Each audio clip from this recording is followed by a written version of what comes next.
Welcome to KN TV. నేను రామ్. రాష్ట్ర రాజకీయాలపైన ఎంతో అవగాహనతో తనదైన శైలిలో విశ్లేషణాత్మకంగా వివరణలిచ్చే ప్రముఖ రాజకీయ విశ్లేషకులు చింతా రాజశేఖర్ గారు మనతో ఉన్నారు. ఆయనతో ప్రస్తుతం కొన్ని కరెంట్ అఫైర్స్ గురించి మాట్లాడి తెలుసుకుందాం. నమస్తే సార్. సార్, రీసెంట్గా చాలా బాధాకరమైన విషయం, మన ముద్రగడ పద్మనాభం గారు మరణించారు. సో ఆయన ఎమ్మెల్యేగా, ఎంపీగా, మంత్రిగా పనిచేశారు. వాటిలన్నిటికంటే కూడా ముఖ్యంగా కాపు ఉద్యమ నేతగా ఆయనకి బాగా పేరు వచ్చింది. ఇప్పుడు ఆయన మరణంతో కాపు ఉద్యమం అనేది ఆగిపోయిందంటారా? అంటే స్వర్గీయ వంగవీటి మోహన్ రంగా గారి తర్వాత కాపులకి వాళ్ళకి కావాల్సిన హక్కులు కానీ, వాళ్ళకి రావాల్సిన రాయితీలు కానీ, లేకపోతే రిజర్వేషన్ అంశం కానీ, కష్ట నష్టాలు చెప్పుకోవడానికి ఒక పెద్ద దిక్కుగా ఎవరైనా ఉన్నారంటే ఖచ్చితంగా అది ముద్రగడ పద్మనాభం గారే. అలాగే ఆయన 2016లోను 17లో చేసిన కాపు రిజర్వేషన్ ఉద్యమం అనేది మొత్తం తెలుగుదేశం ప్రభుత్వం ఓడిపోవడానికి ఒక కారణం అది. ఆయన నిజాయితీ గల మనిషి, నిక్కచ్చి గల మనిషి, మాట తప్పడు. ఎంతటి ఇంకా తనామన ఏముండదు. మీరు చూశారు కదా నిన్న, మాట తేడా వస్తే కన్న కూతుర్ని కూడా ఆయనకి చివరి చూపు అవకాశం ఇవ్వకూడదు అన్నారు. ఆ కుటుంబం మొత్తం కట్టుబడి ఉంది. సో అక్కడ కనికరం అంటూ ఏమీ లేదు. పట్టుదల, మంచి చెడు అయితే అటు లేకపోతే ఇటు, అంతేగాని నాన్చుడు ధోరణి కానీ, లేకపోతే ఏమంటారు సబ్మిసివ్ యాటిట్యూడ్ లేదు ఆయన దగ్గర.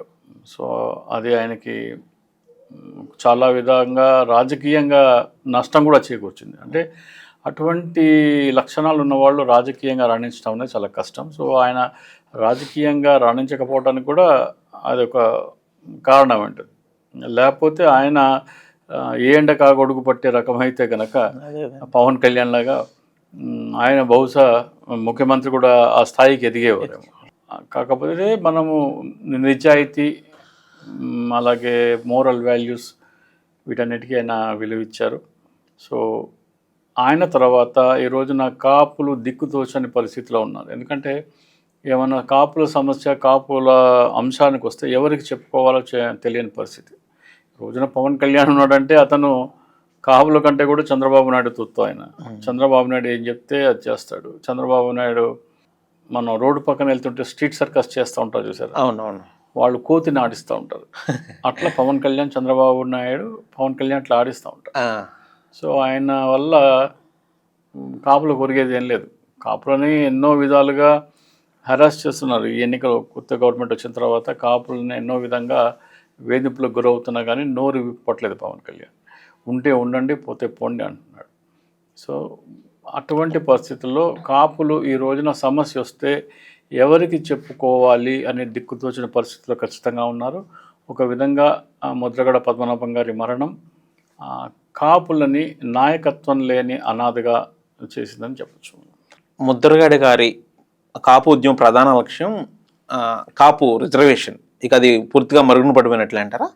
రిజర్వేషన్ అంశం ఇంకా దాదాపు మన కాపులే కాదు, ఏ రాష్ట్రాలైనా సరే, మరాఠాస్ కానీ, గుజ్జర్స్ కానీ, జాట్స్ కానీ, ఏ రాష్ట్రాలైనా సరే ఇంకా రిజర్వేషన్ అంశం అనేది సాధ్యం కాని పని. ఎందుకంటే 10% రిజర్వేషన్లు అగ్రకులాల పేదలకు ఇచ్చినప్పుడు అన్ని కులాలకి రిజర్వేషన్ ఉన్నట్టే. ఈ రోజున రిజర్వేషన్ లేని కులం అంటూ ఇది లేదు.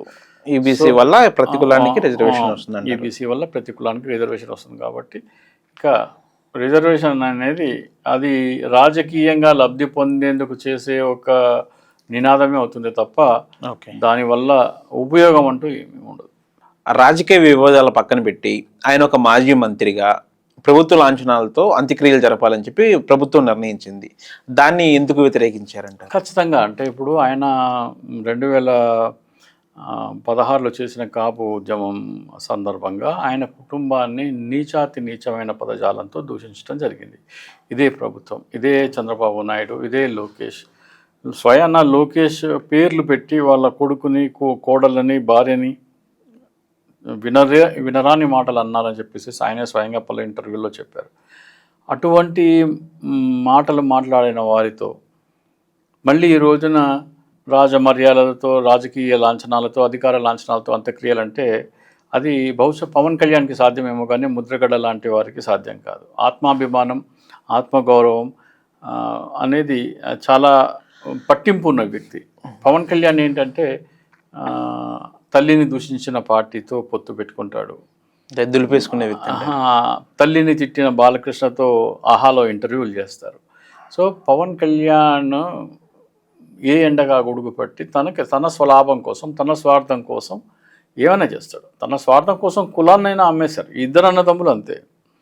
సో వాళ్ళకిను ముద్రగడ పద్మనాభం గారికి పోలిక అనేది దయచేసి చేయకండి.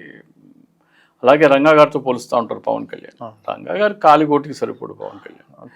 రంగా గారు ఆయన హత్య చేస్తారనే సమాచారం ఉన్నప్పటికీ నిరాహార దీక్ష విరమించకుండా ప్రజా సమస్యలపై పోరాడుతాను, నిరాహార దీక్ష విరమించే ప్రసక్తి లేదని చెప్పేసి ఆయన దీక్ష చేసిన రంగా గారు ఎక్కడ?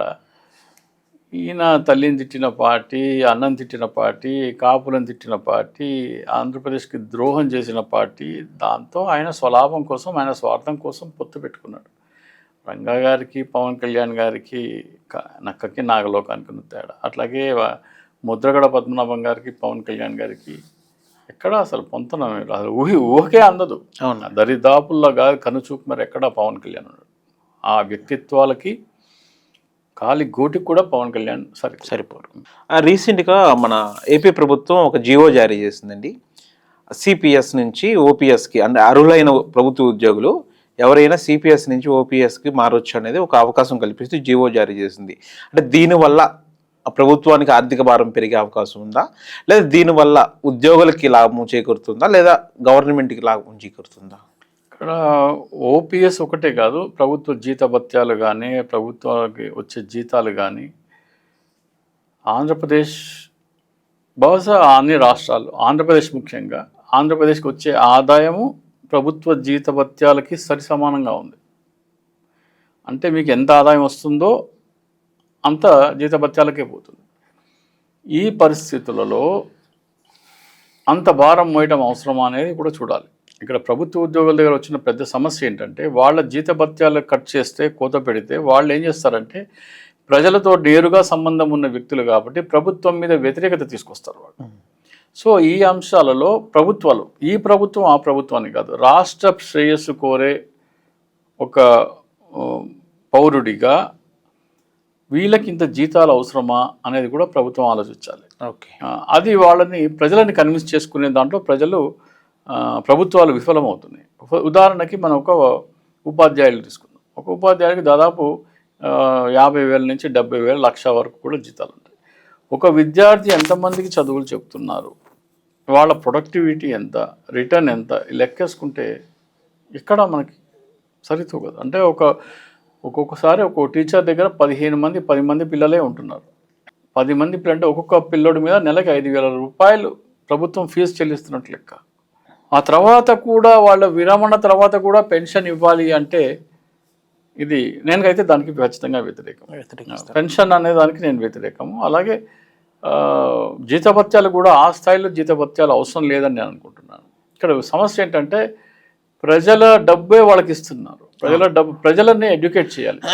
మీకు ఇంత జీతభత్యాలు ఖర్చు అవుతుంది, వీళ్ళకి ఇంత జీతభత్యాలు అవసరం లేదు, ఈ ఉద్యోగాలను మనం అవుట్సోర్సింగ్ తీసుకొద్దాము, ఈ ఉద్యోగాలను రేట్ ఇంతే ఉంచుదాము, జీతాలు తగ్గిద్దాము అనే దృష్టిలో ప్రభుత్వం ఆలోచించాలి. ఇప్పుడు ప్రభుత్వ పాఠశాలలు అంటే ఒకటి ఉంది. ఇప్పుడు మీరు చెప్పారు ఒక 5 మందో 10 మందో 20 మందో ఉంటారు ప్రభుత్వ పాఠశాలలో. చిన్న చిన్న కాన్వెంట్లు అయినా పెద్ద కాన్వెంట్లు అయినా లక్షలు పెట్టి చదివిస్తున్నారు. యాక్చువల్లీ మీరు చెప్పినట్లు ఏంటంటే, ప్రభుత్వ పాఠశాలలో హెవీ ఎడ్యుకేటెడ్ అంటే హైలీ క్వాలిఫికేషన్స్ టీచర్స్ ఉంటారు. ప్రభుత్వ పాఠశాలలో హెవీ ఎడ్యుకేటెడ్ టీచర్స్ని వదిలేసి గవర్నమెంట్ కాకుండా ప్రైవేట్ స్కూల్లో 10th, ఇంటర్, డిగ్రీ చదివిన వాళ్ళు మాత్రమే టీచర్స్కి ఉంటారు ఎక్కువ శాతం.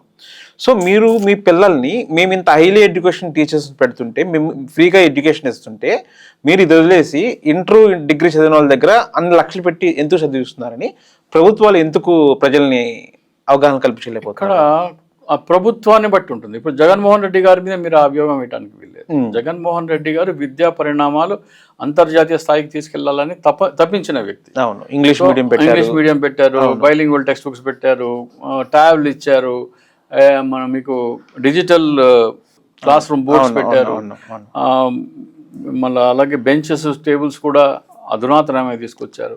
సో దాంట్లో జగన్మోహన్ రెడ్డిని మీరు నిందించడానికి లేదు. ఇక్కడ చంద్రబాబు నాయుడు ఆయన మంత్రివర్గంలో నారాయణ అనే వ్యక్తి విద్యా సంస్థలో కార్పొరేట్ విద్యా సంస్థలు నడిపే వ్యక్తి మంత్రిగా ఉన్నప్పుడు ఖచ్చితంగా ప్రభుత్వ పాఠశాలల పనితీరు పడిపోతేనే ప్రైవేట్ వైపు ప్రజలు వెళ్తారు. సో ఆ వైపు ప్రజలు వెళ్ళాలంటే ప్రభుత్వ నాణ్యత లోపించాలి. విద్యా నాణ్యత లోపించినప్పుడే ప్రైవేట్ వైపు వెళ్తారు. ప్రైవేట్ వైపు వెళ్తే వాళ్ళు లాభపడతారు. అలాంటి వారిని మీరు మంత్రివర్గంలో పెట్టుకొని విద్యా పరిణామాలు ప్రభుత్వ పాఠశాలలో బాగుండాలి అని ఊహించడమే కష్టం. ఓకే అండి. సో నారాయణ లాంటి కార్పొరేట్ విద్యా సంస్థల అధిపతులు మంత్రివర్గంలో ఉండి ప్రభుత్వంలో ఉండంగా ప్రభుత్వ పాఠశాలలో విద్యా నాణ్యత మీరు ఊహించలేరు. అంటే అక్కడ విద్యా నాణ్యత ఉంటే వీళ్ళకి నష్టం, వీళ్ళ వ్యాపారాలకు నష్టం. ఇప్పుడు ఇద్దరు కీలక నేతలు ఉన్నారు తెలుగుదేశం పార్టీలో, భాష్యం రామకృష్ణ, నారాయణ, ఇద్దరు కార్పొరేట్ విద్యావేత్తలు. వీళ్ళు ఎలాంటి చర్యలు చేపడితే ప్రభుత్వ పరిణామాలు పడిపోతే గత్యంతరం లేక ప్రైవేటు విద్య వైపు ప్రజలు వెళ్ళాలనే ప్రయత్నాలే ఉంటాయి తప్ప ప్రభుత్వ పాఠశాలలో నాణ్యత పెంచి ఉండాలని ఎందుకుంటుంది వాళ్ళకి? వాళ్ళు డబ్బులు వాళ్ళ వ్యాపారాలు బాగుండాలి, వాళ్ళ ధనార్జన బాగుండాలంటే ప్రభుత్వ పాఠశాలలో విద్యా నాణ్యత తగ్గాలి. ఇదివరకు ఒక 15 సంవత్సరాల క్రితం వరకు ఒక 5 లక్షల నుంచి 10 లక్షలు ఉంటే చాలు, ఐఈ క్వాలిఫికేషన్ కంప్లీట్ అయిపోయింది. ఇప్పుడున్న చాలా పెద్ద వ్యక్తులు అవ్వచ్చు, పొలిటీషియన్స్ అవ్వచ్చు, లేదా వ్యాపారవేత్తలు అవ్వచ్చు, అంత అంటే మీడియం బడ్జెట్లో చదువుకున్న వాళ్ళు అంత స్థాయికి వచ్చిన వాళ్ళే. కానీ ఇప్పుడు ఎల్కేజీకే 1 lakh, 2 lakh, 3 lakh ఖర్చు పెడుతున్నారు. ఈ విద్యా విధానం ఎటు వెళ్ళిపోతుందంటారు? ఇప్పుడు జగన్మోహన్ రెడ్డి గారు ఏం చేశారంటే పేద తల్లిదండ్రుల విద్యార్థులని యునైటెడ్ నేషన్స్ వేదిక మీద ప్రసంగింపజేశారు. అటువంటి ప్రభుత్వాన్ని ఓడించిన రాష్ట్రం అది. అంటే ఆ గ్రామంలో ఉన్న ఆ పిల్లలు జిల్లా హెడ్ క్వార్టర్స్ కూడా చూసుంటారో లేదో అనుమానమే. తెలీదా? రాష్ట్ర రాజధాని వదిలేసేయండి, ఆ జిల్లా హెడ్ క్వార్టర్స్ కూడా చూసుంటారో లేదు, అవకాశం లేదు. చిన్న అంటే స్కూల్ స్టేజ్ పిల్లలకి తీసుకురావడం అవకాశం. సో వాళ్ళని మీరు రాష్ట్ర రాజధాని దాటించి, దేశ రాజధాని దాటించి ఐక్యరాజ్య సమితికి తీసుకెళ్లి ఆంగ్లంలో ప్రసంగింపజేసి, ఎక్కడ Donald Trump, Putin, Narendra Modi మాట్లాడే వేదికల మీద ప్రభుత్వ పాఠశాలలో చదివించిన పిల్లలని ప్రసంగింపజేసిన జగన్మోహన్ రెడ్డి గారు వాళ్ళకి ఏం ఖర్చు? వాళ్ళకి స్కూల్ యూనిఫామ్స్ కరెక్ట్గా ఇచ్చారు, వాళ్ళకి ఆహారం డైటీషియన్ చేత ఆహారం రూపొందించారు. అంటే నాకు ఒక్కోసారి బాధేస్తుంది, ఒక్కోసారి కళ్ళెంబడి నీళ్ళు తిరుగుతాయి. ఆడపిల్లలు మెచ్యూర్ అయిన తర్వాత వాళ్ళకి ఎటువంటి పౌష్టికాహారం ఇస్తే వాళ్ళు రాబోయే రోజుల్లో వాళ్ళకి ఆరోగ్యంగా ఉండి, వాళ్ళు గర్భం దాల్చితే వాళ్ళకి ఎటువంటి స్ట్రెంగ్త్ కావాలో, గర్భాశయానికి ఎటువంటి స్ట్రెంగ్త్ కావాలో అటువంటి ఆహారాన్ని మెనూలో ఇంక్లూడ్ చేయించే అంత శ్రద్ధ తీసుకున్న నాయకుడు జగన్మోహన్ రెడ్డి. అటువంటి జగన్మోహన్ రెడ్డిని మనం ఓడించాం. సో విద్యా ప్రమాణాలు బాగుండాలి అంటే ప్రభుత్వ పాఠశాలలో జగన్మోహన్ రెడ్డి గారిని కొనసాగించుంటే బహుశా ఇంకో టర్మ్ నారాయణ, చైతన్య, ఈ భాష్యం స్కూల్స్ మూతపడేవేమో. ఆ స్థాయిలోకి మనం జగన్మోహన్ రెడ్డి గారు తీసుకెళ్లేవారు. ఆ స్థాయిలో ప్రభుత్వ పాఠశాలల నాణ్యత ఉండేది. కానీ దురదృష్టవశాత్తు అది జరగలేదు. ఏంలో మాయా, ఏదైనా కారణాలు అనేకం ఉన్నాయి. సార్, చిన్న అభియోగాలతోనే కేవీఆర్ గారు లేదా 4 TV యాంకర్ గారు, ఈ ప్రశ్నారావణ్ ఇలాంటి వాళ్ళని చిన్న అభియోగాలు, అంటే చిన్న మాట్లాడారు సోషల్ మీడియాని అభియోగాలు మోపి వాళ్ళని అరెస్ట్ చేయడం జరిగింది. చింతా రాజశేఖర్ గారు డైరెక్ట్గా అమరావతి 5 లక్షల కోట్ల స్కాము, లేదా మన పవన్ కళ్యాణ్ గారు ఇచ్చే జనసేన ఏదైతే ఉందో అది మొత్తం స్కాము, 500 కోట్ల ఇన్సూరెన్స్ ఇస్తున్నారు, అది మొత్తం స్కామ్ అని డైరెక్ట్గా బల్లగుద్ది చెప్తున్నారు. దమ్ముంటే నన్ను అరెస్ట్ చేసుకుని ఛాలెంజ్ చేస్తున్నారు. కానీ ఎవరు చింతా రాజశేఖర్ని టచ్ చేయట్లేదు. ఇది ఎందుకు? మీరు ఏమన్నా వెనకాల, అంటే ముందు మైకుల ముందు మాట్లాడేసి వెనకాల పార్టీలతో ఆలోచన పడుతున్నారా? మీ జోలికి ఎందుకు రావట్లేదు? సో అదేం లేదు. ఇక్కడ విషయం ఏంటంటే నేను లేపే అంశాలు పూర్తిగా ఆధారభూతమైనవి, ఆధారాలతో మాట్లాడుతున్నాను. నన్ను అరెస్ట్ చేశారు అనుకోండి, suppose for example Pawan Kalyan insurance policy ఉంది, నన్ను చింతా రాజశేఖర్ని అరెస్ట్ చేశారు. పవన్ కళ్యాణ్ మీద నిరాధారమైన ఆరోపణలు చేస్తున్నారు, ఇన్సూరెన్స్ అనేది 100 కోట్ల స్కామ్ అంటున్నారు, ఆధారాలు లేవని చెప్పేసి నన్ను అరెస్ట్ చేసిన తర్వాత, నన్ను అరెస్ట్ చేస్తే నేను బెయిల్ అడగను. నన్ను కోర్టులో ప్రొడ్యూస్ చేస్తే నేను అడిగేది ఒకటే, నేను చెప్పినట్టు అది 100 కోట్ల స్కామ్ కాదని పవన్ కళ్యాణ్ గారు ఏ ఇన్సూరెన్స్ కంపెనీతో టైఅప్ పెట్టుకున్నారు, ఎంత కడుతున్నారు, కార్యకర్తల దగ్గర నుంచి ఎంత వసూలు చేశారు, ఎంత మిగుల్చుకున్నారు, కార్యకర్తలకు ఏమని చెప్పి మీరు సభ్యత్వం నమోదు చేసుకున్నారు. అంటే మీరు 500 కట్టండి, పవన్ కళ్యాణ్ గారు కష్టార్జితం 1500 జోడించి మీకు ప్రీమియం కడతారని చెప్పించారా లేదా? ఇన్సూరెన్స్ పెద్దలతో ₹1 కోటి 2 కోట్ల రూపాయలు చెక్కులు ఇస్తున్నట్టు పవన్ కళ్యాణ్ ఫోటోలు దిగి నేను కూడా నా కష్టార్జితం మీకోసం ఇస్తున్నానని భ్రమింప చేశారా లేదా? ఇవన్నీ బయటకు వస్తాయి. నేను జైల్లో ఉండడానికి సిద్ధం. అప్పుడేమవుతుంది, జడ్జి గారు ఇది అబద్ధం అని నిరూపించండి అని ప్రభుత్వానికి ఫైల్స్ తెప్పిస్తారు. ఫైల్స్ తెప్పిస్తే పవన్ కళ్యాణ్ కార్యకర్తని, అంటే కన్న బిడ్డల లాంటి కార్యకర్తల్ని మోసం చేశాడు అనేది రుజువు అవుతుంది. పవన్ కళ్యాణ్ మొహాన ఉమ్మేస్తారు. అలాగే ఎస్పెషల్లీ చనిపోయిన కుటుంబాలు ఉంటాయి చూసారా, చనిపోయిన కుటుంబాలకి పవన్ కళ్యాణ్ చెక్కులు ఇస్తూ కాళ్ళకి దండం పెట్టించుకున్నాడు. ఇన్సూరెన్స్ కంపెనీ డబ్బులు ఇస్తే నీ కాళ్ళకి ఎందుకు దండం పెట్టించుకున్నారా దరిద్రుడా అంటారు వాళ్ళు. సో ఇవన్నీ బయటకు వస్తాయి. సో నన్ను అరెస్ట్ చేయరు. నన్ను అరెస్ట్ చేస్తే ఏమవుతుందంటే చింతా రాజశేఖర్ చెప్పింది కరెక్టే కదా అని రుజువు అవుతుంది. ఇక అమరావతి ల్యాండ్ పూలింగ్ స్కామ్ అదే చెప్తాను నేను. జడ్జి గారు ముందర జడ్జి గారు నాకు బెయిల్ సంగతి తర్వాత ఆంధ్రప్రదేశ్ ఖజానాకి 5 లక్షల కోట్ల నష్టం చేకూరుస్తున్నారు. వీళ్ళు కనుక ల్యాండ్ పూలింగ్ స్కీమ్ కాకుండా వేరే విధంగా భూసేకరణ చేస్తుంటే ఆంధ్రప్రదేశ్ ఖజానాకి 5 లక్షల కోట్లు మిగిలేవి, ప్రజాధనం మిగిలేది, దాంతో ఆంధ్రప్రదేశ్ అప్పులు తీరేవి, మా పెట్రోల్ రేట్లు, కరెంట్ రేట్లు ఇవన్నీ తగ్గేవి, పోలవరం ప్రాజెక్టు లాంటి ప్రాజెక్టు మేము కట్టుకునే గోదావరి మిగులు జలాలని మేము రాయలసీమకు తరలించేవాళ్ళం. ఇవన్నీ చేయకుండా వీళ్ళు దోచుకునేందుకు తీసుకొచ్చిన చట్టం అని చెప్తే మీరు దయచేసి దీని మీద ఈడీకి సిబిఐకి ఎంక్వైరీకి ఆర్డర్ ఇవ్వండి, నాకు బెయిల్ వద్దు, నేను జైల్లో ఉంటాను అని చెప్పి అడుగుతాను. మీరు అమరావతి స్కామ్ 5 లక్షల కోట్లు టీడీపీ గవర్నమెంట్ చేసింది అంటున్నారు, కానీ మళ్ళీ మీరు పసుపు చొక్కాలు వేసి తిరుగుతున్నారు. ఆ 5 లక్షల కోట్ల పర్సెంటేజ్ అడుగుతున్నారు, అయ్యే చేస్తున్నారా? కాదు, 5% అడిగితే నేను మైకుల ముందర మాట్లాడను కదా. మరి బాబు పసుపు చొక్కాలు వేసి తిరుగుతున్నారు మా రామానాయుడు గారు లాగా. చెప్తాను పసుపు చొక్కా అనేది టీడీపీ బ్రాండ్ ఒకటి కాదు. టీడీపీ కంటే ముందరే పసుపు ఉంది. మన అన్ని పెళ్లిళ్ళలో మనం పసుపు బట్టలు వేసుకుని ఉంటాము. టీడీపీ పుట్టక ముందు కొన్ని వేల సంవత్సరాల నుంచి పసుపు వాడుతున్నాము. కానీ మా నిమ్మల రామానాయుడు గారి వల్ల పసుపు అంటే టీడీపీ అంటే పసుపు అయిపోయింది. టీడీపీ పసుపు వేసి ఎంచుకున్నారు వాళ్ళు ఎంచుకున్నారని మిగతా వాళ్ళందరూ దాన్ని బ్యాన్ చేయడం ఎందుకు? నాకు నచ్చిన షర్ట్ ఇది ఎందుకు వేసుకుంటారంటే, నేను జూమ్లో ఇంటర్వ్యూలు చేసేటప్పుడు వాళ్ళు ఏమంటారంటే, మీరు బ్రైట్ కలర్ షర్ట్ వేసుకుంటే కెమెరాకి ఒక లుక్ వస్తుంది అని. ఎస్పెషల్లీ హిందీ ఛానల్స్లో మాట్లాడేటప్పుడు మా ఇంట్లో ఉన్న గోడలన్నీ లైట్ కలర్స్ కాబట్టి లైట్ కలర్ చొక్కా వేసుకుంటే దానికి కలిసిపోతుంది. అలాగే లైట్ కలర్ వేసుకుంటే అది వైట్ లాగా కనబడుతుంది. మీరు కాంట్రాస్ట్ కలర్ వేసుకుంటే కెమెరా లుక్ వ్యూవర్స్కి బాగుంటుంది అన్న తర్వాత ఈ రెడ్ కానీ బ్లూ కానీ డార్క్ కలర్స్ వేయటం మొదలుపెట్టారు. సో నేను స్వతహాగా అన్ని లైట్ కలర్సే వాడతాను. 5 లక్షల కోట్లలో పర్సంటేజ్ కోసం కాదు. 5 లక్షల కోట్ల పర్సంటేజ్ ఉంటే నేను కెమెరా ముందర మాట్లాడను.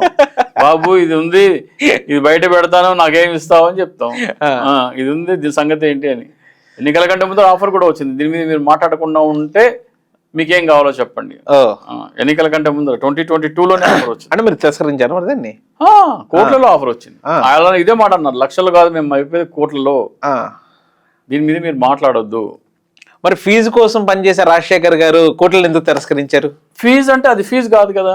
ఇప్పుడు ఫర్ ఎగ్జాంపుల్ నేను ఫీజు తీసుకుని ఏదైనా చెప్తే దానికి ప్రజలకి ప్రభుత్వానికి లాభం ఉండాలి.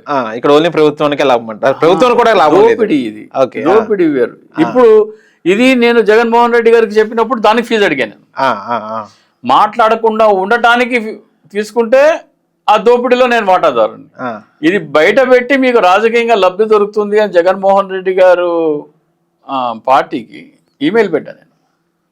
ఈమెయిల్ పెడితే ఆ ఈమెయిల్ వాళ్ళు పరిగణలోకి తీసుకోలేదు. ఆ ఈమెయిల్ పరిగణలోకి తీసుకుంటే బహుశా వైసీపీ పరిస్థితి వేరుగా ఉండేది. అంటే వైసీపీ ఓడిపోవడానికి కారణం ఏది కాదు, కానీ బీజేపీతో పొత్తు ఉండేది కాదు. 5 లక్షల కోట్ల స్కామ్స్ అయిన చంద్రబాబు నాయుడుతో బీజేపీ పొత్తుకి ముందుకు వచ్చేది కాదు. అప్పుడు బీజేపీ లేకపోతే ఈవీఎం ట్యాంపరింగ్ జరిగేది కాదు. ఈవీఎం ట్యాంపరింగ్ జరగకపోతే వీళ్ళు గెలిచేవారు. సో చెప్తే ఏదన్నా నేను దాని ఫీజు తీసుకునే అంశం ఏదన్నా చెప్తే అది ముందు ప్రభుత్వ ఖజానాకి ప్రజలకి ఉపయోగపడాలి.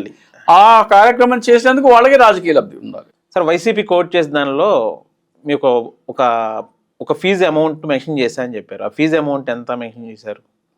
అది ఇప్పుడు అంత ప్రస్తుతం కాదు, కానీ అది చాలా చిన్న అమౌంట్. వైసీపీ ఓటమితో పోల్చుకుంటే చాలా చిన్న అమౌంట్. పెద్ద పెద్ద వాళ్ళు కోట్ చేసేదానికంటే కూడా చాలా చిన్న అమౌంట్.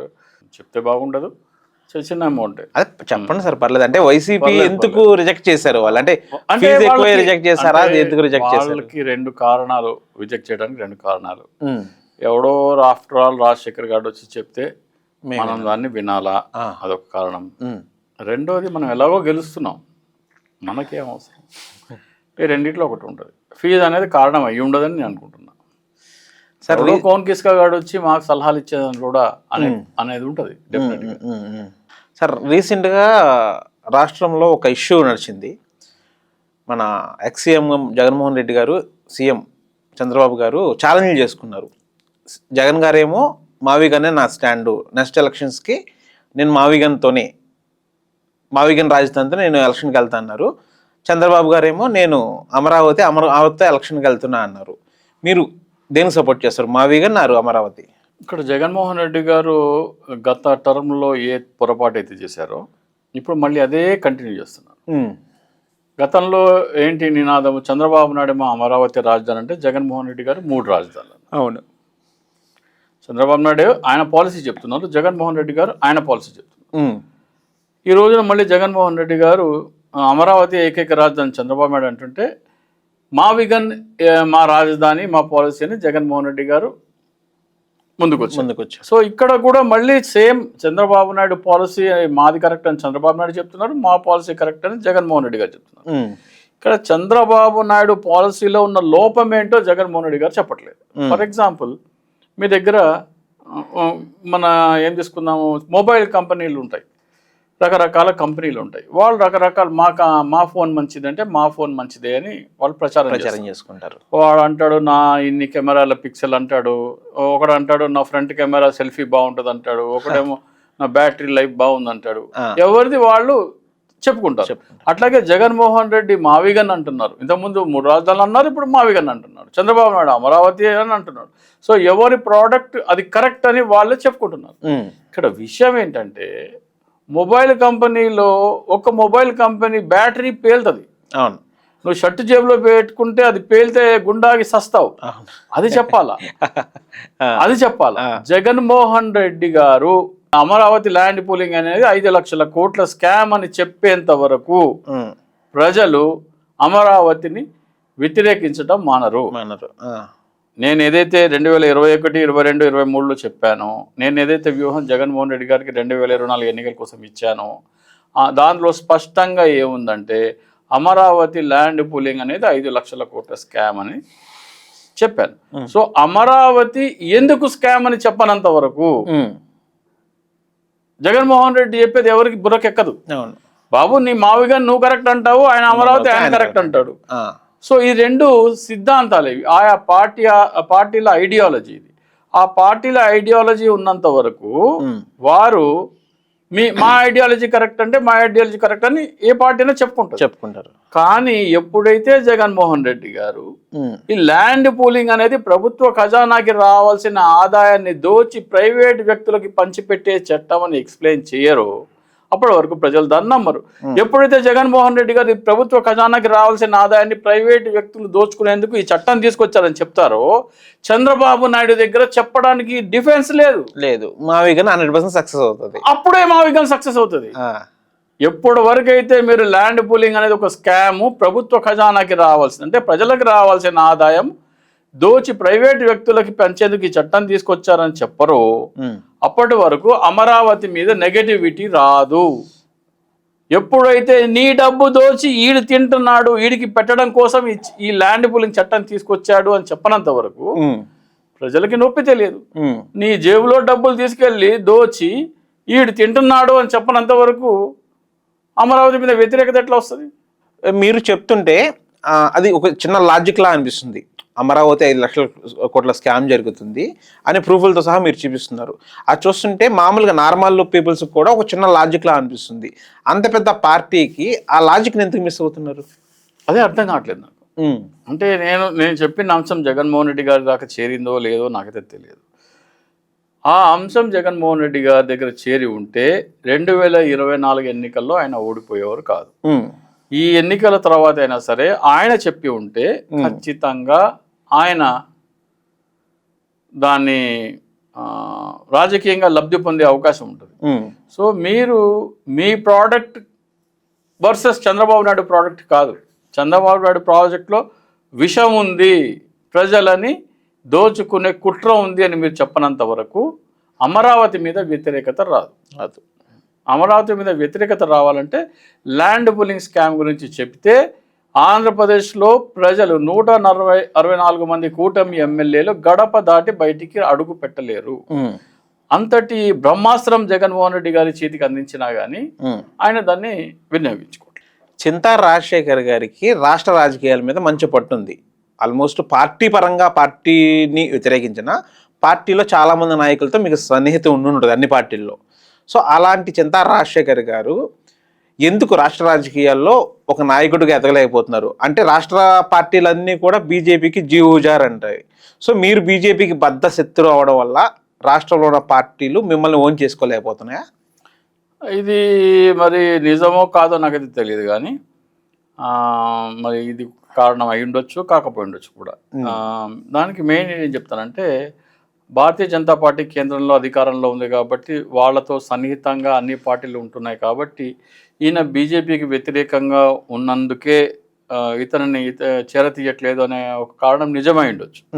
కానీ ఆంధ్రప్రదేశ్ రాష్ట్రం ఏర్పాటు తర్వాత ఆంధ్రప్రదేశ్కి ఇవ్వాల్సిన 10 సంవత్సరాల ప్రత్యేక హోదా ఇస్తామని, పెట్రోకెమికల్ రిఫైనరీ పెడతామని, పోలవరం ఇస్తామని ఇన్ని చెప్పిన భారతీయ జనతా పార్టీ ఆంధ్రప్రదేశ్కి ఇవేవి నెరవేర్చకుండా దగా ద్రోహం చేస్తుంటే, అయినా కానీ అంటే నాకు రాజకీయంగా ఒక పార్టీకి చేరువవుతాను లేదా అలాంటి ఇదే నేను డైరెక్ట్గా బీజేపీలోనే చేరి ఉండొచ్చు కదా. బీజేపీలోనే చేరి జీహుజూర్ అంటే బీజేపీలో మంచి అవకాశాలు వస్తాయి. మేము బైక్ ర్యాలీ చేస్తాము కన్యాకుమారి టు కార్గిల్. అప్పుడు బీజేపీ ఆర్ఎస్ఎస్ వాళ్ళు బాగా సన్నిహితంగా ఉండేవారు. వాళ్ళతో నేను అడిగిన ఆంధ్రప్రదేశ్ ప్రత్యేక హోదా ఎందుకు ఇవ్వరు అనే అంశం మీదనే నేను విభేదించడం జరిగింది. నరేంద్ర మోడీతో ఎందుకు విభేదించడానికి మెయిన్ కారణం ఏంటి? ఈ రోజున Narendra Modi degree, fake degree, దాని మీద విచారణ చేయాలని అడిగేదానికి కారణం ఏంటి? మెయిన్ కారణం ఇదే. ఆంధ్రప్రదేశ్కి తీరని దగా ద్రోహం చేశారు కాబట్టి నరేంద్ర మోడీకి నేను వ్యతిరేకం. అలాగే నరేంద్ర మోడీ ఏ కోశాన నమ్మదగిన వ్యక్తి కాదు, నిజాయితీపరుడు కాదు. ఆయన మీద చాలా అభియోగాలు ఉన్నాయి. ఆయన టోటలీ నీచమైన వ్యక్తిత్వం ఆయనది. ఇప్పుడు ఇప్పుడు నరేంద్ర మోడీ రాగానే ప్రజలందరూ ఏమంటారు? ఏ నినాదాలు చేస్తారు? జై హో మోదీ అంటారు. జై శ్రీరామ్, జై శ్రీరామ్, జై హో మోదీ అంటారు. జై శ్రీరామ్ అంటే ఏంటి? శ్రీరాముడు జీవితంలో చేసిన అతిపెద్ద ఇదేంటి, అచీవ్మెంట్ ఏంటి? రావణాసురుడిని సంహరించడం. రావణాసురుడిని ఎందుకు చంపాడు? శ్రీరాముడు ఎందుకు చంపాడు రావణాసురుడిని? ఆడవాళ్ళ మీద చేస్తున్నారు, తన భార్యను తీసుకెళ్ళిపోయారు. అలాగే వాలిని ఎందుకు చంపాడు? పక్కన వాళ్ళ ఆడవాళ్ళ మీద వేరే అతని భార్య మీద తను వశపరుచుకున్నాడు. సో శ్రీరాముడి గారి సిద్ధాంతం ఏంటంటే, పరాయి స్త్రీని వశపరుచుకోవటము తప్పు, దానికి శిక్ష మరణ శిక్ష. అది శ్రీరాముడి సిద్ధాంతం. మీరు గూగుల్లో పోయి మఫత్ భాయ్ పటేల్ లెటర్ టు అద్వానీ అని కొట్టండి. మీకు ఒక హిందీలో ఒక లెటర్ వస్తుంది. ఆ లెటర్ చదవండి. ఆ లెటర్లో ఏముంటుందంటే, మఫత్ భాయ్ పటేల్ అనే వ్యక్తి లాల్ కృష్ణ అద్వానీ గారికి 1995లో ఒక లెటర్ రాశారు. నరేంద్ర మోడీ అనే వ్యక్తి నా భార్యని వశపరుచుకున్నాడు, ఇది హిందూ సంప్రదాయానికి, భారతీయ సంప్రదాయానికి, ఆర్ఎస్ఎస్ సిద్ధాంతాలకి వ్యతిరేకం కాబట్టి అతన్ని మందలించి బుద్ధి చెప్పాల్సిందిగా కోరుతున్నాను అని చెప్పారు. అంటే ఏంటి? నరేంద్ర మోడీ ఒక వ్యక్తి భార్యని వశపరుచుకున్నాడు అంటే రావణాసురుడు చేసిన పనే నరేంద్ర మోడీ చేశాడు. అటువంటి నరేంద్ర మోడీని, అంటే రావణాసురుడు లాంటి నరేంద్ర మోడీ ముందర మీరు జై శ్రీరామ్ ఎట్లా అంటారు? ఎట్లా జై శ్రీరామ్? జై రావణ్ కదా అనాలి. రావణాసురుడిలో ఉన్న లక్షణాలే నరేంద్ర మోడీలో ఉన్నాయి కదా. ఇప్పుడు 2002లో గుజరాత్ అల్లర్ల తర్వాత అందరూ నరేంద్ర మోడీని చీత్కరించిన ఆ సమయంలో మధు కిషోర్ అని ఒక జర్నలిస్ట్ ఉంది. ఆమె నరేంద్ర మోడీ మీద ఆయన పొగుడుతూ ఒక పుస్తకం రాసింది. ఆ పుస్తకం పేరు మోడీ నామా. ఊరూరు తిరిగి భారతదేశం అంతా ప్రచారం చేసింది. నరేంద్ర మోడీ చాలా పెద్ద విజనరీ, అతని మీద చేస్తున్న అభియోగాలన్నీ అబద్ధాలు, చాలా ఉన్నతమైన వ్యక్తి, ఆదర్శాలు గల వ్యక్తి అని చెప్పింది ఆమె, మధు కిషోర్ అని. ఆ మధు కిషోర్ ఈరోజు ఏమంటుంది, నరేంద్ర మోడీ పెద్ద స్త్రీరోలుడు, పెద్ద ఉమనైజర్, బీజేపీ నాయకుల మహిళలతో, ఆర్ఎస్ఎస్ కార్యకర్తల మహిళలతో అక్రమ సంబంధాలు పెట్టుకున్నారని చెప్తుంది. సో రావణాసురుల్లో ఉండాల్సిన లక్షణాలన్నీ నరేంద్ర మోడీలో ఉన్నాయి. ఇంకో నాయకుడు, భారతీయ జనతా పార్టీ నాయకుడు సుబ్రహ్మణ్య స్వామి, బీజేపీలో టికెట్లు కావాలంటే మహిళలు నరేంద్ర మోడీతో పడుకోవాలి, మంత్రి పదవి కావాలంటే నరేంద్ర మోడీతో పడుకోవాలి అని సుబ్రహ్మణ్య స్వామి చెప్తున్నారు. అంటే రావణాసురుల్లో ఉన్న లక్షణాలు ఉన్న నరేంద్ర మోడీని మీరు ఏం చేశారు, ఆయన ముందర జై శ్రీరామ్ అంటున్నారు. అంటే శ్రీరాముని ఇంతకంటే అవమానం ఇంకోటి లేదు. రావణాసురుడు లాంటి వ్యక్తిత్వమైన నరేంద్ర మోడీ ఎదుట జై శ్రీరామ్ అంటే ఏంటి? మీరు ఆ పైన ఇంకో పాపం ఏం చేశారు, అయోధ్యలో అంటే రాముడు పుట్టిన అయోధ్యలో శ్రీరాముడి గుడి ఎవరి చేత ప్రారంభోత్సవం చేయించారు? రావణాసురుడు ఏ పాపాలు చేశాడో అదే పాపాలు చేసిన నరేంద్ర మోడీ చేత మీరు అయోధ్య రామాలయం ప్రారంభోత్సవం చేశారు. అటువంటి నరేంద్ర మోడీని, అటువంటి బీజేపీని నాకేదో రాజకీయ పదవులు తిడితే నాకు రాజకీయ పదవులు రావని చెప్పేసి నేను కాగా పట్టడం అయితే నా వల్ల కాదు. ఆంధ్రప్రదేశ్కి దగాద్రోహం చేసిన వ్యక్తి నరేంద్ర మోడీ, హిందూ మతానికి దగాద్రోహం చేసిన వ్యక్తి నరేంద్ర మోడీ, రావణాసురుడు లాంటి వ్యక్తిత్వం ఉన్న వ్యక్తి నరేంద్ర మోడీ. అతనిని నా రాజకీయ లబ్ధి కోసం నేను మౌనంగా ఎట్లా ఉంటాను విమర్శించకుండా? సార్, పవన్ కళ్యాణ్ గారు రీసెంట్గా భుజాలకి సర్జరీ చేయించుకున్నారు. మీలాంటి పవన్ కళ్యాణ్ గారి వ్యతిరేకులు, మీలాంటి పవన్ కళ్యాణ్ గారి వ్యతిరేకులు దాని మీద కొన్ని సెటరికల్ జోక్స్ వేశారు. సో దాని క్లారిఫికేషన్ ఇచ్చు నాదెండ్ల మనోహర్ గారు ఒక స్టేట్మెంట్ ఇచ్చారు.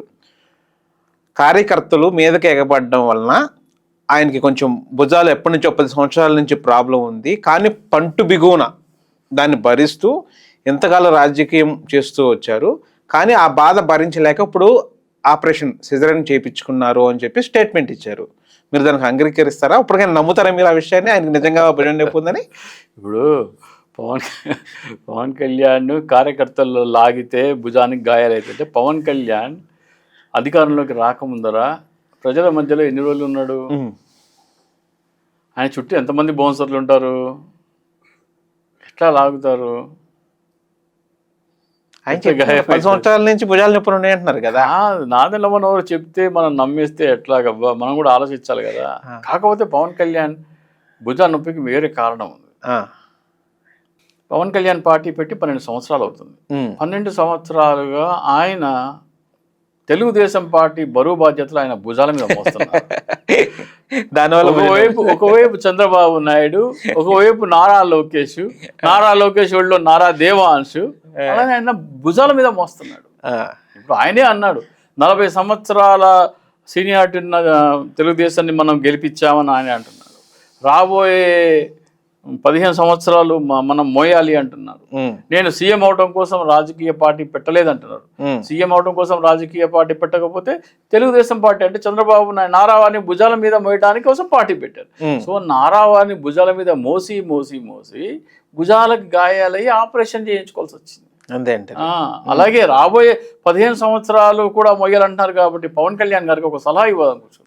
పవన్ కళ్యాణ్ గారు, మీరు ఇంకా 15 సంవత్సరాలు మొయ్యాలంటే కష్టం. పవన్ కళ్యాణ్ గారు ఆపరేషన్ ఎట్లాగూ చేశారు కాబట్టి ఇంత రాడ్లు వేయించుకోండి, లోపల స్ట్రాంగ్ గా ఉంటుంది మొయ్యడానికి అని చెప్పేసి నా విన్నపం, నా సలహా. సరే, ఇంకోటి అంటే మీరు చేయలేదు అంటే మీలాంటి పవన్ గారికి వ్యతిరేకులు చేశారు. ఆంధ్రప్రదేశ్లో హాస్పిటల్ లేవా, ముంబై వెళ్ళి ఆపరేషన్ చేయించుకోవాలా, ఆంధ్రప్రదేశ్లో డాక్టర్ల మీద లేదా ఆంధ్రప్రదేశ్లో హాస్పిటల్ మీద నమ్మకం లేదా అంటున్నారు. ఇది తప్పండి. ఎందుకంటే ఎన్టీ రామారావు గారు ఆపరేషన్ చేసుకున్నారు, అమెరికా వెళ్ళి చేసుకున్నారు. అట్లాగే ఎక్కడైతే మీకు మంచి వైద్య సేవలు ఉంటాయో అక్కడికి వెళ్ళి చేసుకుంటారు. సో మన బాంబే ఏమి పరాయి పాకిస్తాన్ కాదు, ఆఫ్ఘనిస్తాన్ కాదు, మన దేశంలో ఒక భాగమే. అట్లాగే మన హైదరాబాద్కి చాలా మంది వచ్చి సర్జరీలు చేసుకుంటాం. అక్కడ హైదరాబాద్లో తక్కువ అని. అట్లా ఇతర రాష్ట్రాల వాళ్ళు మనది కోసం వస్తున్నప్పుడు ఆయా అంశాలకు చెందిన నిపుణుడు ఎక్కడ ఉంటే అక్కడికి వెళ్ళి ఆపరేషన్ చేసుకోవడం సబబే, కానీ ఇట్లా చీటి మాటికి లేనిపోని చెప్పడం కరెక్ట్ కాదు. సార్ నేను మీ చాలా ఇంట్రెస్ట్ చూశాను, లేదా ఏదైనా ఎక్కడైనా పబ్లిక్లో కానీ ఏదైనా ఇంటర్వ్యూలో కానీ సినిమా వాళ్ళని చాలా చులకనగా మాట్లాడతారు మీరు. మీకు ఎందుకు సినిమా వాళ్ళు అంటే అంత కోపం? సినిమాకి మన భారతదేశము ఇంత దయనీయమైన పరిస్థితిలో ఉండడానికి కారణం సినిమా, సీరియల్స్, ఈ రెండు మెయిన్. క్రికెట్ ఒక విధంగా కాదు, కానీ ఈ సినిమా సీరియల్స్ అనేవి ఏంటి, కల్పిత కథ. ఒక కథ, అందులో ఆ కథ ఒరిజినల్గా జరిగింది కాదు కదా. అవును, అది ఒక ఊహించి భ్రమించి రాసిన కథ. అదొక భ్రమ. అవును, ఆ భ్రమ ఎందుకు చూస్తారు? అది మనం రిలాక్స్ అవ్వడానికి, మనం పని ఒత్తిడి నుంచి రిలాక్స్ అవ్వడానికి 3 గంటలు సినిమా చూస్తాం. ఈ రోజున ఆ సినిమా కథ, సినిమా ఎట్లా తీసేవనే దాని మీద చర్చ జరుగుతుంది. అంటే ఒక నిజం కానిది అబద్ధమైన దాని మీద, ఆ అబద్ధం ఎలా చెప్పాడు అనే దాని మీద మీరు చర్చ చేస్తున్నారు. సైన్స్ మీద మీరు చర్చ చేయట్లేదు, టెక్నాలజీ మీద చేయట్లేదు, రీసెర్చ్ అండ్ డెవలప్మెంట్ మీద చేయట్లేదు. ఏదైతే మనకు అవసరమో దాని మీద మీరు చర్చ చేయట్లేదు, కానీ ఒక అబద్ధం మీద మీరు చర్చ చేస్తున్నారు. ఫర్ ఎగ్జాంపుల్, ఈ అలీతో సరదా కానీ, లేకపోతే అన్స్టాపబుల్ అని, ఇటువంటి ముదనష్టపు సీరియల్స్ వస్తూ ఉంటాయి ప్రోగ్రాంలు.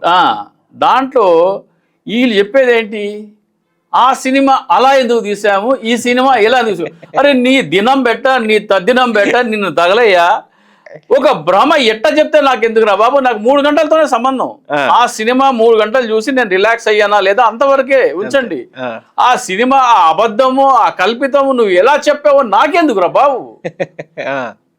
ఎలాన్ మస్క్ని ఎలా తయారు చేయాలి, మన దేశంలో పేదరికం ఎలా నిర్మూలించాలి, మన దేశంలో విద్య ఎలా పెంచాలి, సైంటిస్టులను ఎలా తయారు చేయాలి, రీసెర్చ్ అండ్ డెవలప్మెంట్, ఇది చెప్పరా బాబు నాకు.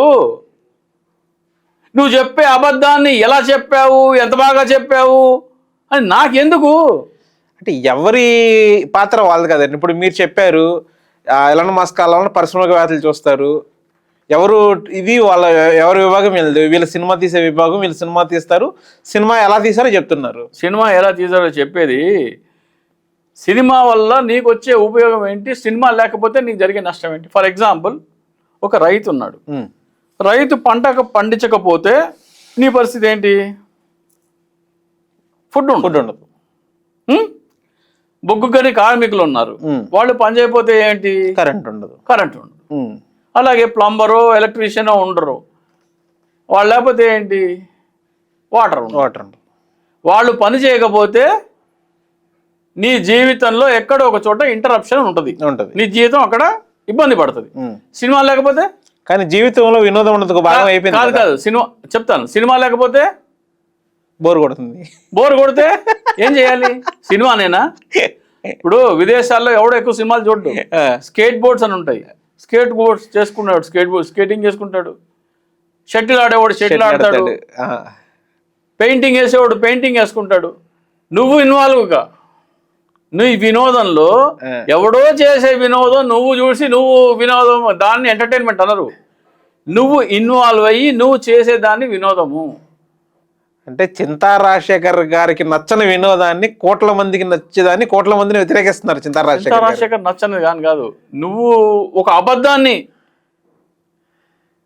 అబద్ధం గురించి తెలుసుకోవడానికి నీకు అంత కోణం అవసరం లేదు. ఇప్పుడు ఆ సినిమా ఈ యాంగిల్లో పెట్టి తీశాను, కింద నుంచి కెమెరా పెట్టి తీశాను, పైనుంచి, నీ దినం చెయ్య, నువ్వు ఎట్ట తీసా నాకేందురా బాబు, అది అబద్ధం. అది సినిమా అనేది అబద్ధం. అది ఇప్పుడు మీరు చెప్పారు, నువ్వు అబద్ధం ఎట్టా చెప్తే నాకెందుకు, అబద్ధం చెప్పావు, నాకు 3 గంటలు టైం పాస్ చేసావు, ఇంకా అది ఎట్లా చెప్పావు నాకెందుకు. ఇప్పుడు మీరు చెప్పారు వాళ్ళతో సరదాగా ఈ ప్రోగ్రాం పేరు చెప్పారు. ఇప్పుడు మీరు దరిద్రం అంట. ఇప్పుడు మీరు చెప్పిందే ఈ సినిమా ఎలా తీసావు అని చెప్పిన గంట సేపు ప్రోగ్రామ్ లేదా 2 గంటల సేపు ప్రోగ్రాము లాక్స్ లో పోతుంది వ్యూస్. ఆ లాక్స్ ని మీరు వ్యతిరేకిస్తున్నారు, అంటే ఆ లక్షల మందిని మీరు వ్యతిరేకిస్తున్నారు. లాక్స్ పోతుందంటే ఏంటి, ఏమవుతుంది, ఏం చేస్తున్నారు అక్కడ, వాళ్ళకి ఇంట్రెస్ట్ చూస్తున్నారు కదండి, దానివల్ల ఏమవుతుంది, ఆనందం పొందుతున్నారు. ప్రొడక్టివ్ టైం చచ్చిపోతుంది. నీ ప్రొడక్టివ్ టైం అంటే గంట రోజులో నువ్వు ఇంతసేపు పడుకోవాలి, ఇంతసేపు పని చేయాలి, ఇంతసేపు ఉంటుంది కదా. నీ ప్రొడక్టివ్ టైం తగ్గిపోతుంది. నీ ప్రొడక్టివ్ టైం తగ్గిపోతుందంటే ఏమవుతుంది? నీ దేశ జీడిపి సంకనాకిపోతుంది. అడుక్కు తింటున్నావు నువ్వు. సినిమాలు సీరియల్ వల్ల అడుక్కు తింటున్నావు నువ్వు ఎంటర్టైన్మెంట్కి ఇచ్చే టైం వల్ల నువ్వు పని చేసి ప్రొడక్టివిటీ అంటే నువ్వు ఉత్పాదక సమయాన్ని మింగేస్తుంది అది. పూర్వము వ్యభిచారం ఎందుకు తప్పు? పేకాట ఎందుకు తప్పు? ఎందుకు తప్పు? ఈ రెండు చెప్పండి. వ్యభిచారం, జూదం, మద్యపానం ఎందుకు తప్పు? అంటే వ్యసనాలు అవి టైం తినేస్తాయి, డబ్బులు నీ ప్రొడక్టివ్ టైంని తినేస్తాయి. అవును, అదే సినిమా. నీకు తెలియకుండా మన దేశాన్ని డొల్లగా చేసేసింది, మన ఆర్థిక వ్యవస్థని తినేసింది. పాత రోజుల్లో ఇంట్లో గృహిణులు పిల్లల్ని స్కూల్కి పంపించేసిన తర్వాత బీడీలు చుట్టము, బుట్టలు అల్లటము, బొమ్మలు చేయడము, స్వెట్టర్లు అల్లటము, ఏదో ఒక పని చేసేవాళ్ళు, బట్టలు కుట్టడము, ఏదో ఒకటి చేసేవాళ్ళు. ఈరోజు సినిమా పిల్లల్ని అట్లా పంపించేసి టీవీ సీరియల్స్ ఆన్. మధ్యాహ్నం 12 గంటలకి టీవీ సీరియల్స్ మొదలెడితే రాత్రి 12 వరకు సీరియల్స్. ఈ సినిమా ఫీల్డ్ వల్ల లేదా సీరియల్ ఫీల్డ్ వల్ల గవర్నమెంట్కి ట్యాక్స్లు వస్తున్నాయి, చాలా మంది పని కూడా దొరుకుతుంది కదా. సినిమా ఫీల్డ్లో ఎంతమంది ఉంటారు?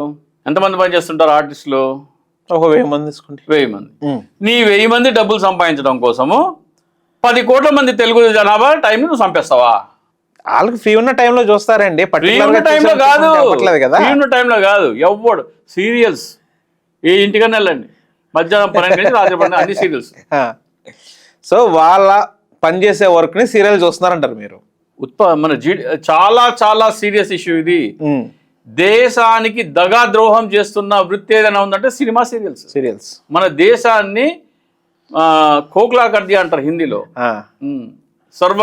మనకి 1993లో చైనా కంటే మన జీడిపి ఎక్కువ. ఈ రోజులో చైనా జీడిపిలో మనం 20% లేము, కానీ చైనా కంటే మన జనాభా ఎక్కువ.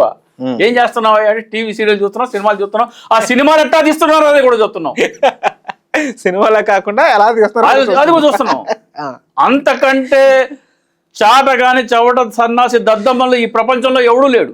ఈ సీరియల్లో 2 కథలు ఉంటాయండి, అత్త కోడలు, హస్బెండ్, లేదా హస్బెండ్ 2 భార్యలు. అదే ఉంటుంది, తిప్పి అదే చూస్తూ ఉంటారు, అయినా చూస్తూ ఉంటారు మనం. సో మీరు పూర్తిగా వ్యతిరేకిస్తున్నారు సినిమాలని. సినిమా అనేది దరిద్రం, భారతదేశానికి పట్టిన దరిద్రం. 10 సంవత్సరాలు సినిమా, సీరియల్స్, క్రికెట్ మానేస్తే, బ్యాన్ చేస్తే భారతదేశం నంబర్ 1 దేశం అవుతుంది. 10 సంవత్సరాల పాటు సీరియల్స్, సినిమాలు, క్రికెట్. నీకు ఎంటర్టైన్మెంట్ కావాలంటే నీ ఇష్టం వచ్చినది ఆడుకో. నీ స్పోర్ట్స్, పెయింటింగ్, నీకు రకరకాల టాలెంట్స్ ఉంటాయి, అవన్నీ బయటకు వస్తాయి. నీ టాలెంట్ కూడా చంపేసుకుంటావు నువ్వు. ఆ సినిమా చూసి నువ్వు ఎంటర్టైన్ చేస్తున్నావు అంటే నీలో ఉన్న టాలెంట్ని నువ్వు చంపేస్తున్నావు. సో భారతదేశానికి పట్టిన దరిద్రులు ఈ సినిమా హీరోలు, సినిమాలు. ఆ సినిమా అనేది ఒక కల్పితమైతే, అబద్ధమైతే అబద్ధం ఎట్లా చెప్పినావు, ఏ యాంగిల్లో కెమెరా పెట్టి చెప్పినావు, ఇది కూడా కావాలా సార్? ఫైనల్గా 2014 నుంచి 2019 వరకు అమరావతిని రాజధానిగా ప్రకటించారు, కానీ చట్టబద్ధత చేయలేదు. ఆ చట్టబద్ధత చేయకపోవడం వల్లనే జగన్ గారు 3 రాజధానులు అంటూ తీసుకొచ్చారు. ఒకవేళ అదే అమరావతిని చట్టబద్ధత చేస్తుంటే కనుక ఆ అంశం మళ్ళీ అవసరం వచ్చేది కాదు అన్నారు. ఇప్పుడు చంద్రబాబు నాయుడు గారు అమరావతిని చట్టబద్ధత రాజధానిగా చేస్తే మళ్ళీ మార్చే అవకాశం ఉందా లేదా? ఒక విషయం చెప్తున్నాను, ఈ చట్టబద్ధత ఇవన్నీ తాటాకుల కట్ట, ఇస్తరాకుల కట్ట, ఇవన్నీ వేస్ట్. జగన్మోహన్ రెడ్డి గారు ల్యాండ్ పూలింగ్ చట్టం అనేది ప్రభుత్వానికి రావాల్సిన ఆదాయాన్ని, అంటే ప్రజలకి చేరాల్సిన ఆదాయాన్ని దోచుకొని ప్రైవేటు వ్యక్తులు పందికొక్కుల్లాగా మేసేందుకు తీసుకొచ్చిన చట్టము అని చెప్పనంత వరకు అమరావతి మీద వ్యతిరేకత రాదు.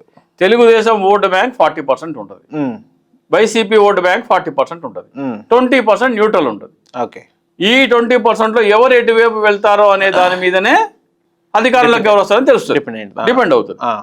సో తెలుగుదేశంకు ఉన్న 40% ఓటు బ్యాంకులో కూడా చంద్రబాబు నాయుడు అంటే చీ కొట్టించాలంటే ఈ అమరావతి అనేది, ల్యాండ్ పూలింగ్ అనేది మీ బిడ్డల కంచంలోంచి కూడు దోచుకొని టీడీపీ పందికొక్కులు మేసేందుకు తీసుకొచ్చిన చట్టంరా బాబు అని చెప్పనంత వరకు అమరావతి మీద వ్యతిరేకత రాదు. ఈ 40% అమరావతి కరెక్ట్ అంటారు. మీరు ఎంతసేపు అమరావతి మావిగన్ అని చెప్తే నో యూస్. నైస్. అమరావతిలో జరిగే దోపిడీ, ల్యాండ్ పూలింగ్ చట్టంలో జరిగే దోపిడీ మీరు చెప్పనంత వరకు చంద్రబాబు నాయుడు కరెక్ట్, అమరావతి కరెక్ట్ అని టీడీపీ సానుభూతి పరుడు అనుకుంటాడు. ఇలా చాలా టీడీపీ సానుభూతి పరుడు చేత టీడీపీని చీకొట్టించాలంటే, చంద్రబాబు నాయుడిని, పవన్ కళ్యాణ్ని, లోకేష్ని చీకొట్టించాలంటే ల్యాండ్ పోలింగ్ చట్టం అనేది మీ బిడ్డల కంచంలో కూడి తీసి వాళ్ళు తినేందుకు తీసుకొచ్చిన చట్టం అని చెప్పాలి.